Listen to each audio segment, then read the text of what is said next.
I think food has always been the thing in my life that's sort of been like the thing that I'm the most passionate about. I started reading cookbooks when I was probably like 4.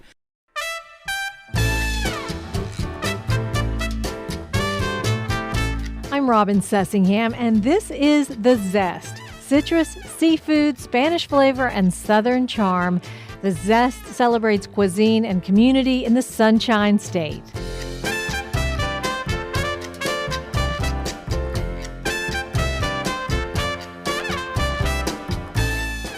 Hey, if you're listening on your computer or you clicked a link from social media, thank you so much for being here. Thank you for listening. We are so glad you're here, and we'd love for you to subscribe.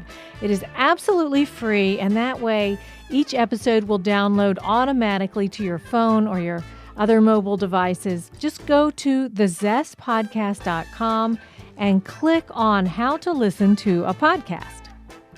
Today we're talking to some of Tampa Bay's favorite food personalities. Meet Helen Freund, the new restaurant critic for the Tampa Bay Times. What's it like to eat out nearly every day of the week? It sounds fantastic. Plus, blogger and social media sensation Isabel Laessig, a.k.a. Family Foodie, offers advice for making family dinner time the highlight of your week.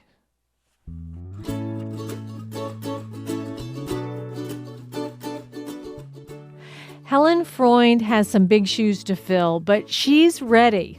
Helen's the new food critic for the Tampa Bay Times, replacing the newspaper's longtime food writer, Laura Riley, after Laura took a job with the Washington Post. Helen recently stopped by our studio to talk with me about how she got her start, the stories that she hopes to tell, and the one thing that she could never eat. Helen Freund, thank you so much for being here. Yeah, excited to be here. Thanks for having me.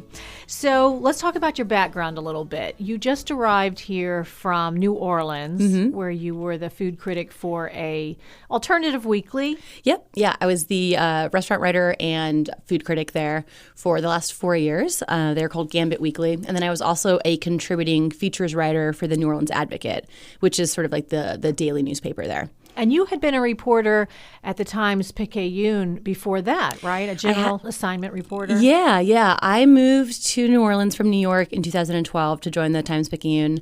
I did a lot of, I started out doing general assignment. General assignment in New Orleans tends to be crime. So I quickly sort of got into criminal justice, and then I was the courts reporter for about 2.5 years.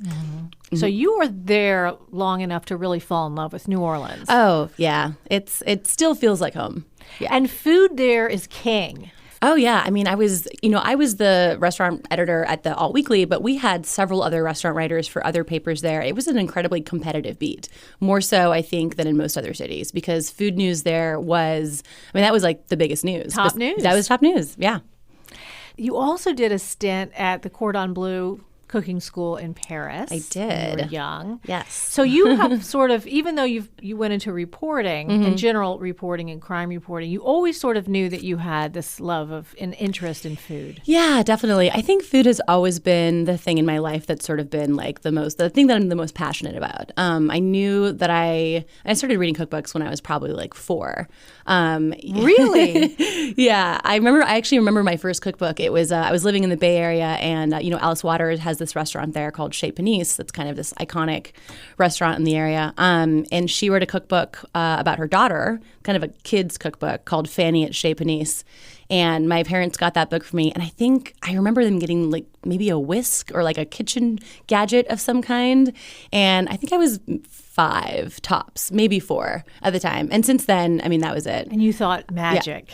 Yeah. I just spent the rest of my sort of like adolescence like poring over cookbooks and gourmet and Bon Appetit magazines. I didn't know that I wanted to be a food writer necessarily, but I also think that at that time, food writing didn't really become as big of a thing until like probably about 10 years ago, right? It wasn't that cool yet.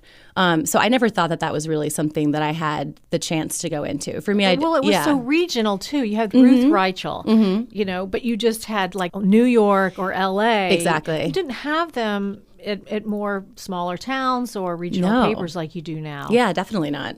So I went to Le Cordon Bleu. I took a break I went to the University of Washington for school in Seattle.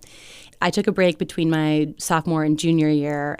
And I think I realized when I was in culinary school that I wasn't 100% that I wanted to be a chef. I loved it. I've never enjoyed school more than I did during those months there. But I knew I wanted to go back and finish my journalism degree. Mm-hmm. Mm-hmm. Sometimes you don't actually want to do the thing, you want to write about the thing. Yeah, they're two very different sides. I worked as a chef for a couple of years in New York City, but at that point I was already in my late 20s. Mm-hmm. And I realized that it was taking a real toll on my body. And Really? Mm-hmm. How so? I worked as a catering chef. So we would do these huge events like weddings in the Hudson Valley or the Hamptons. And I'd leave in the morning. I'd be in my feet all day long. And then I'd take the train home at night. I'd get home at 2 o'clock in the morning. And I just realized my back started hurting and my legs hurt. And I felt but I was also 28, 29. And I think that at that point, I realized I love doing this, but I can't make a living doing this. And it was a crazy schedule. It was a crazy schedule. Yeah, definitely. And you like to cook. I love to cook. Yeah. Yeah. Do you get a chance to as much now because you're probably eating out all the time? And I've been doing this job now for 4.5 years, going on 5. No, I don't cook as much as I'd like to. I try to make a point of cooking at least once a week, something new and trying it, because I love kitchen projects.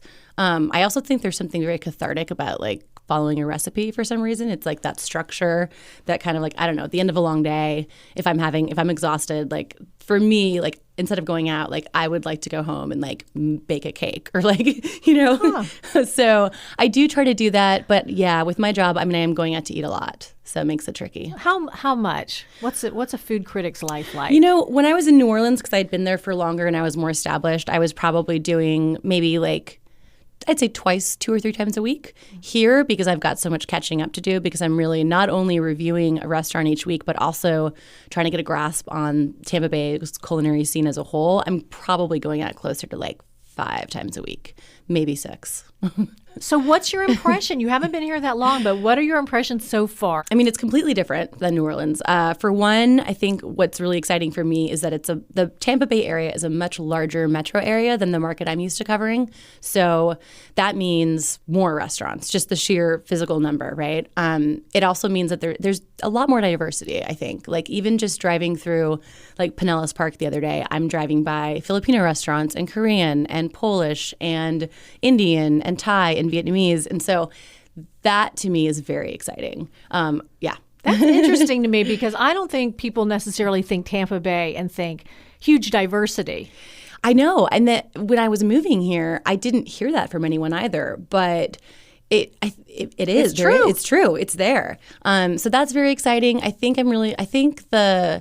love the Cuban foodways here. I love to me, that's really exciting too. That feels like a really important part of Tampa Bay's history too. And as far as regional foods go, maybe it's not, the Creole or the Cajun of New Orleans, but I think Cuban food in Tampa is a real important and special thing. Oh, right. Yeah. It is. So what are the 5 restaurants that you're itching to get to right away? Oh, gosh, that's a good question. That I haven't been to yet, right? Mm-hmm. Okay, so I haven't been to Burns, so that's right. That's fun. That's a must. You'll love it. Let's see, Ted Peters' the Smoked Fish House, which is actually very close to where I live, so that I need to go there soon. Mm-hmm. Let's see, 3 other places that I'm super excited about.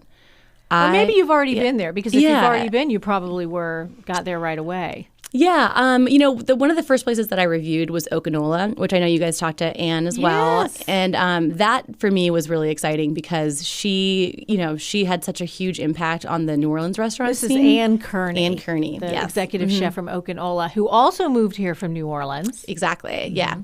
Well, actually, she was in Ohio by way of Ohio. Right.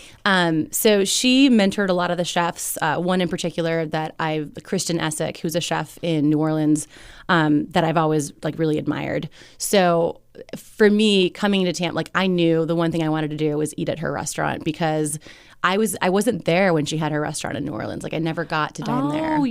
I missed it. Okay, she had left by time you were there. Yeah, exactly. Okay. So, did you have the horseradish dressed crab salad? Mm-hmm. Yep. Yeah, so good. What did you love? My I love favorite, that. I think about that all the time. I love that endive salad. Yes, that was good too. That one's delicious. There's this dish with artichokes that is just with this like tarragon lemon aioli. That's I didn't delicious. get to that one.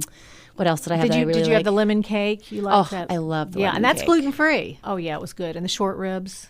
Oh, I didn't have the short ribs. Oh, that was delicious with cheese melted over. I'll have to go back.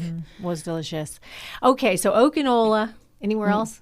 I went to La Teresita. Okay. Yeah, I had a Cuban sandwich there, and I had a Cuban at La Segunda, which was out of this world. Yeah, so good. And then I've had some really good guava pastries. Right. Yeah. That's I know.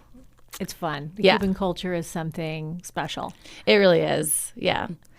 I want to talk about your life a little bit as a food critic. So you said you're going out a lot right now because you're trying to get the lay of the land. So do you take people with you? Hint, hint. Yeah. Anytime you want an invite, just let me know. No, I need people to eat with me. That's probably, when I think about the most challenging thing about my job right now, one is just being new to a place and trying to drive as much as I possibly can all over the area and get to know the different restaurants and the people. The other is I'm new. I don't have, a ton of friends yet. I will say everyone at the paper has been so wonderful, and I feel like I've made a bunch of really good friends really quickly here, which has been nice, but I always need people to eat with me, and I do usually what I do when I review a restaurant, I go twice. I like to go once on my own. I feel that gives me a little bit of time and sort of it gives me a little bit of peace when I'm sitting there, and I kind of feel like I have a better chance of really taking in the atmosphere. It can be a lot to go with a big group of people because everyone's talking and we're having a good time. And so I do like to do that as well, especially because I need to order as many things on the menu as I possibly can to get the best sense of a restaurant. So I love to go the second time with the group. So are you taking notes? I take notes on my phone. Yeah. Okay. So I think I read that you're not anonymous. I'm not. No. And how did you make that decision? So I've never been anonymous because when I was working at the Alt Weekly in New Orleans, I was kind of wearing all the hats, right? So I was doing features, I was doing some investigations, I was doing daily news, so like openings, closings. I was going to a lot of these events. I was judging events. There was never, because I had to do everything as well as review a restaurant, there was no chance of being anonymous. And New Orleans is also a lot of a smaller city. And at that point, I had been already in the media as someone who was covering crime. So my face was already out there. It felt kind of silly to pretend like it wasn't. So when I was moving here, they asked me while I was interviewing, whether I planned on being anonymous and how I felt about that. And I told them sort of just what I had done so far. And I think the idea is that that's a good way of approaching a beat so that I can still do other stories that are not just criticism, if that makes sense.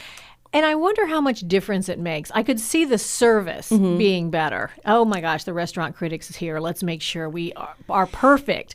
But the food, how can the food be changed up that much? It really can't. And to be honest, it's not like I'm walking in and announcing to everyone oh, I'm here. I always make reservations under, a different name. Do you have fun picking names? Or do you just make them what? I'm not that great at that. I think of whoever I'm going out to eat with that night, and I use their name. Okay. Yeah. What kind of stories besides reviewing restaurants? I've read that you're interested in other kinds of enterprise stories. Yeah. What interests you besides the restaurants? I'm always interested in the people behind the restaurants. So for me, labor has always been a really sort of big topic that I've tried to tackle here and there in other articles that I've written for other publications. And I think here especially too, it's interesting. I think wage and how people are paid. I think there's always a topic to discuss surrounding tips and how service industry workers are treated. I think healthcare for service industry workers is a really interesting topic. And I think with immigration too, I think that that is we're going to be seeing a lot more stories that look at what the makeup of back of the house labor looks like. It's always amazing to me how many topics food touches on. Oh, yeah. Because I'm thinking agriculture, biology, science, and you're thinking labor, immigration. Yeah. It's just across the board. Oh, There's so much you can do with it. Definitely. And agriculture that's definitely something that I'm excited about exploring too, especially in Florida. Do you ever get nervous about eating? Like, do you ever think, I really don't want to eat that, but I'm a food critic and I have to eat it. I have to be open to it. So, no, I don't, because I eat pretty much everything. Really? There's nothing that I think, if anything, I've had, the duck embryo egg in Vietnam, right? I've eaten that. Did I enjoy it? No, not necessarily, but I still was going to try it. And you weren't, well, maybe you were a little Maybe nervous. I was a little squeamish about that, but I never thought, oh, I'm definitely not going to try this. Maybe if we're talking about live insects or something along those lines, that might give me pause. But so there's none of that in Tampa Bay, I don't think. That's the thing. I think I'm pretty safe here. So you're safe here. So I saw on your Instagram, follow you on Instagram, and there you were dancing in the street. So what's that about? So I am in a Mardi Gras dance group. So in New Orleans, there are probably, I don't know the exact number, but I'm going to guess probably around 50 to 60 different dance groups. Men, women, mixed. Take your pick. And there's a tryout process. It's not like you can just get into one immediately, but they've gotten a lot more. There's so many more that there used to be. So I'm in one of the more, old school groups. We're called the Organ Grinders. How are you going to do it though? Because what about practicing with them? So the good thing is, because I did an entire season last year. That was my first year. I know most of the dances. All of the new dances they teach us, they do upload on YouTube. So I'm just going to have to practice at home by myself. So are you a dancer? No, not at all. That sounds so much fun. I don't think we have that here in Tampa Bay. No, I'm not sure that you do. I haven't seen it. Maybe I'll have to start one. You start one. We'll go dancing around. Yeah. Well, Helen Freund, thank you so much for being with us. Thank you for being here. Yeah. Did you say thank you for being here? Oh, yeah, I did. Let's do that again.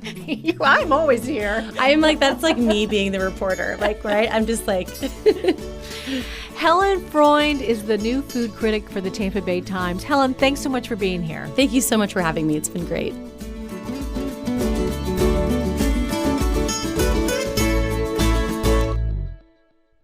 There's a lot of talk about the importance of family mealtime, but getting everyone around the table at the same time, it's more easily said than done.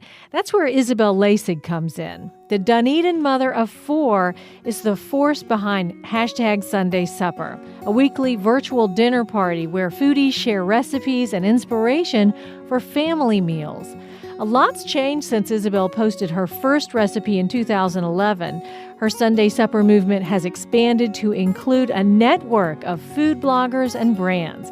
Her Instagram account, @Family Foodie, has more than 50,000 followers now, and her children are all grown up in high school, college, or married with homes of their own. But they still gather for meals when they can. Isabel spoke with our producer, Dalia Colon, about how to get everyone from toddlers and teenagers involved in family dinners. She also offered ideas for what to serve that'll keep them coming back.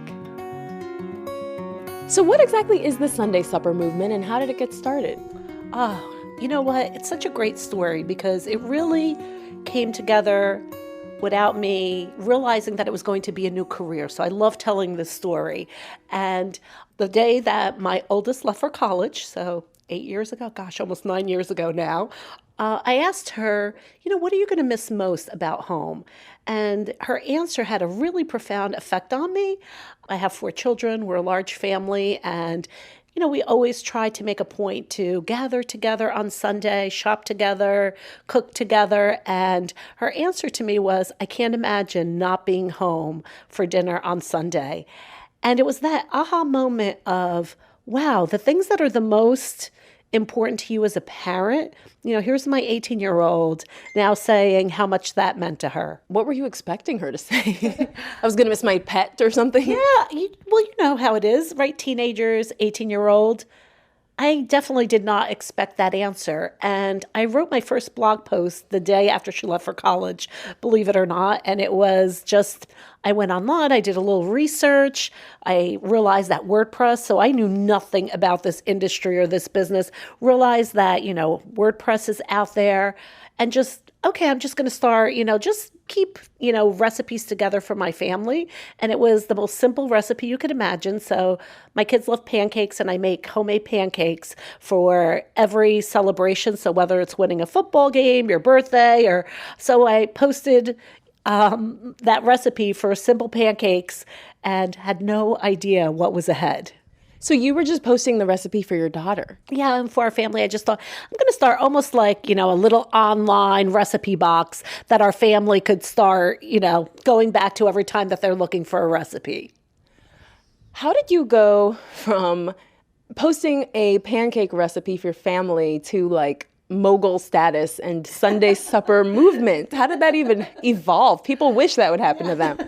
Well, it's interesting. Really, I'm self-taught, just, started learning how to market through, online and social media. And one of the things that I quickly realized while doing that was, wow, it's kind of lonely, when you're writing a blog and, you're on your own, you're not getting much feedback. It's hard to stay motivated. So I just started out of the blue, reaching out to a couple of different bloggers at the time. And I said to them, I have this great idea. I'm a big believer in getting families together on Sunday. Would you want to collaborate with me? And let's do, almost like a potluck kind of Sunday where somebody does the salad, someone does the drinks, someone else does the main course, someone does the dessert. So 8 of us, this is back in 2011, decided to do the first hashtag Sunday supper. And what we realized was it was so much fun, to do it together and to promote each other. At the heart of it all is still our mission is to bring families together around the Sunday supper table. And we feel that if you start off as one day a week, it quickly becomes a way of life because you start seeing the benefits, not just in the food that you eat, but how your family's interacting and how it's fun to spend time together. Why Sunday dinner? Well, Sunday just seems to be the perfect day. It's a great start to the week. You have a little bit more time.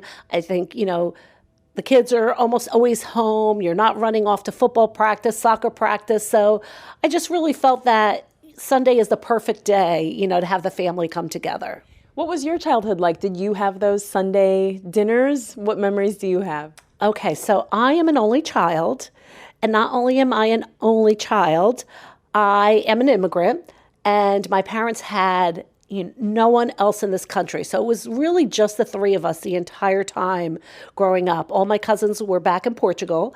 My childhood was very different than my children's childhood, but I so wanted that sense of family and everyone being home because, listen, my parents came here as immigrants. They were here to work. So again, we did have our meals always. My mom cooked dinner just about every night, but it was a very different environment.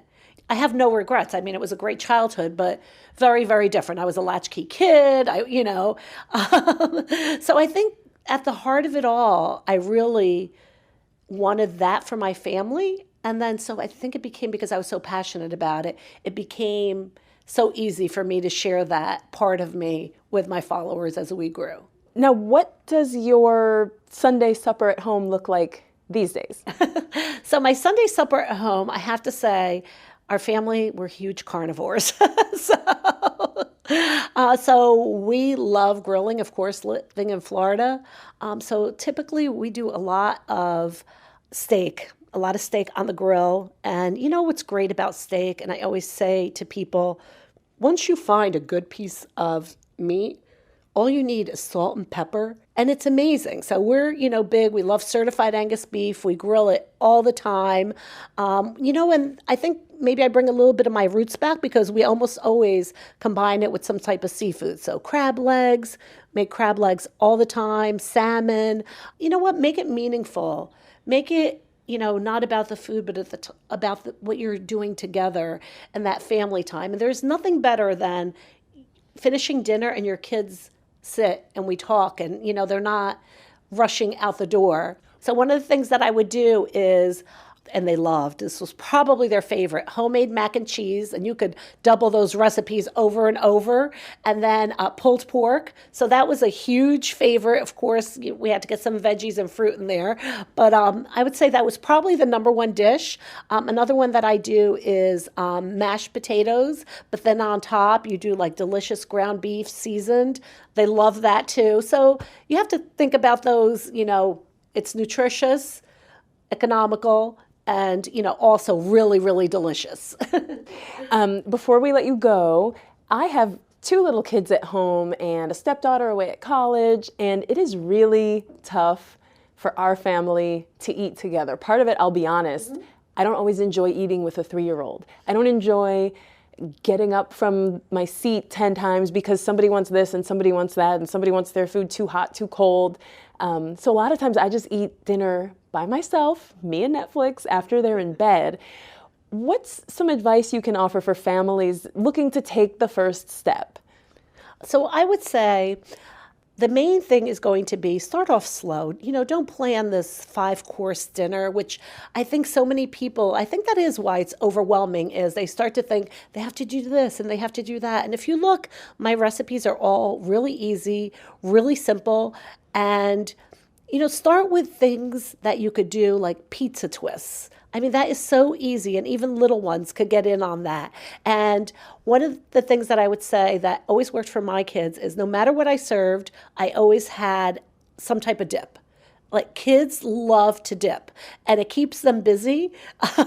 And then for even like little ones, don't think about an entire meal, but think about finger foods, right? They love sitting at their high chair and picking up little finger foods, and it takes them a while to do all that. So my best recommendation is keep it simple, nutritious, and get them to have fun with it. And they will. Even if the first couple of times you're struggling a little bit, if you're keeping it simple and it's fun for them, they're going to want to try more and more and more. So maybe you start with their favorite dip or sauce and then build on that. Oh, that's good. And here's where we are, full confession, I guess.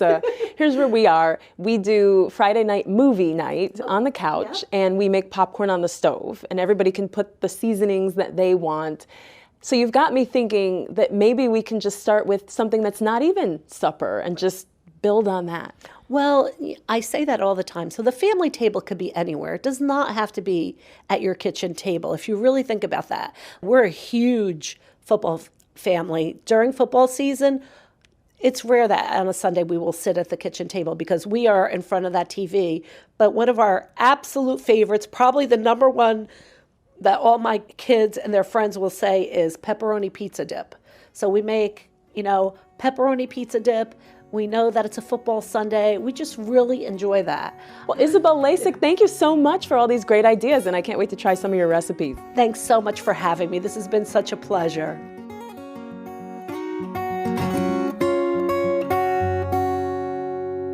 That was our producer, Dalia Colon, speaking with Isabel Laessig, better known on social media as the Family Foodie.